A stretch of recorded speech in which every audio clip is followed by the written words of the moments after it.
ल साथीहरू आज हाम्रो म्याडमले आज शनिबारको दिन मिठो सेलरोटी राख्दै हुनुहुन्छ। आज बिदाको दिन पनि हो।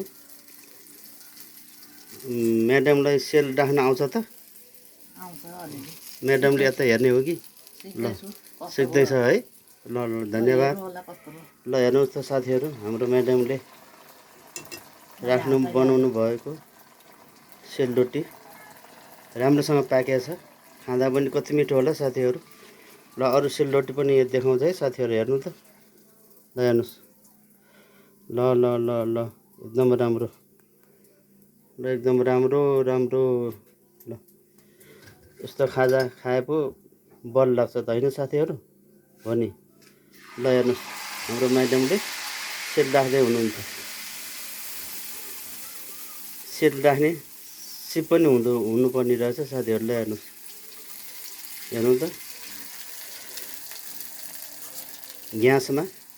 ग्यासको अभाव छ आजभोलि। हाफ सिलिन्डर ग्यास दिइरहेछ।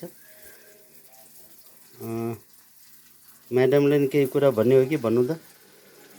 ल हेर्नुहोस् साथीहरू, सेलरोटी आगो बाल्नु पनि, आगो बाल्नलाई दाउरा पनि छैन साथीहरू। दाउराको अभाव छ।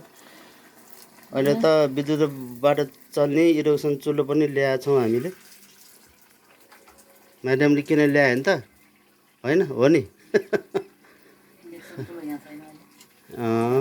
ल्याएर राखेका छौँ हामीले। कुनै बेला चिया पकाउने, कुनै बेला।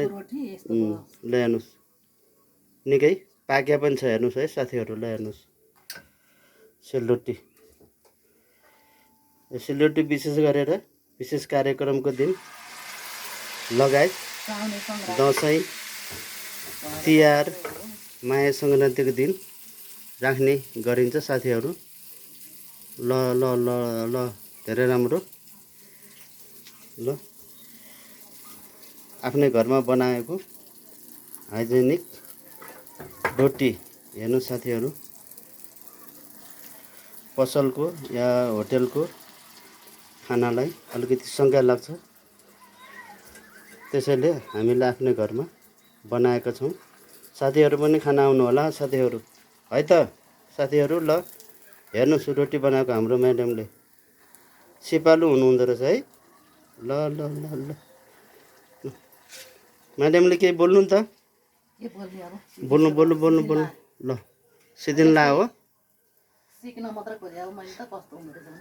ल ल सिक्नु पनि एउटा राम्रो कुरा हो। ल ल साथीहरू, ल राम्रो जस्तो लाग्छ मलाई। ल हेर्नु त। ल कमेन्टमा कमेन्ट गरेर लेखिदिनु होला। ल हस् त साथीहरू, अहिलेलाई यति नै गर्छु। राम्रो बनाउनु भएको रहेछ। धेरै धेरै धन्यवाद। ल धन्यवाद। ल ल ल हस् त साथीहरू, तपाईँले मूल्याङ्कन गर्नु होला। धन्यवाद।